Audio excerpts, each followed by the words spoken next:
Hello, title দেখে নিশ্চয়ই বুঝতে পেরেই গেছো যে আজ যাব গনগনি, যাকে বলা হয় কিনা বাংলার গ্র্যান্ড ক্যানিয়ন।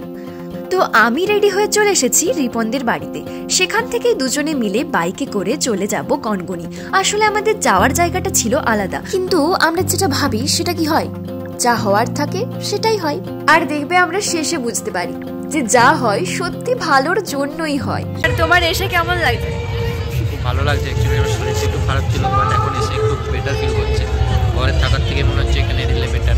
অ্যাকচুয়ালি মন ভালো থাকলে শরীর ভালো থাকে।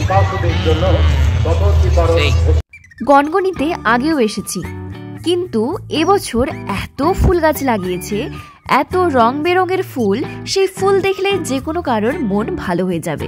আর এখানে প্রচুর বাইরে থেকে লোক পিকনিক করতে এসেছিল। আর এই রেজর্টের ভেতরে ঢোকার জন্য পার পার্সন 5 টাকা করে লাগে।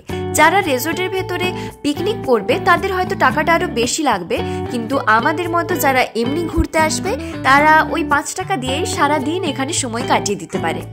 আমাদের বাড়ি থেকে এটা খুব জোর 20-25 মিনিট, এতটাই কাছে। আগে গনগনি মানে ছিল ওই একই খাদ, চারিদিকে ছোট ছোট ঢিপি, ওই একই। কিন্তু এখন গনগনি পুরো পাল্টে গেছে। যারা বাইরে থেকে আসবে তাদের থাকারও কোনো সমস্যা হবে না।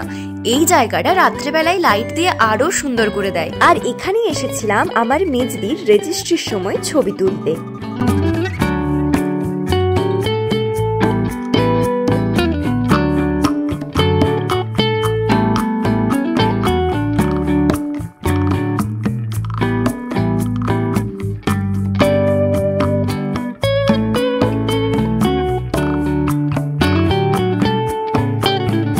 সুন্দর সুন্দর ফুল, রিসর্ট, ওয়াচ টাওয়ার এসব বাদ দিয়েও এখানে এখন মেলাও বসেছে। যেমন মেলাতে অনেক রকমের দোকান বসে, ঠিক সেরকমই অনেক দোকান বসেছে। আর এখানে একটা দোকানে আমরা দুজনে দুটো সানগ্লাস পরে দেখছিলাম, যার মধ্যে কালোটা তো ওকে ভালো লাগছিল, কিন্তু এই সাদাটাতে আমাকে পুরোই ছাপড়ি লাগছিল। আর ওই রিসর্টটার পাশে এই যে মানুষজন যেদিকে এগিয়ে যাচ্ছে, ওখানে একটা সিঁড়ি আছে যেটা নিচের দিকে নেমে যাচ্ছে। ওই সিঁড়ি দিয়ে নিচে নেমে গেলেই আমরা দেখতে পাবো শিলাবতী নদী।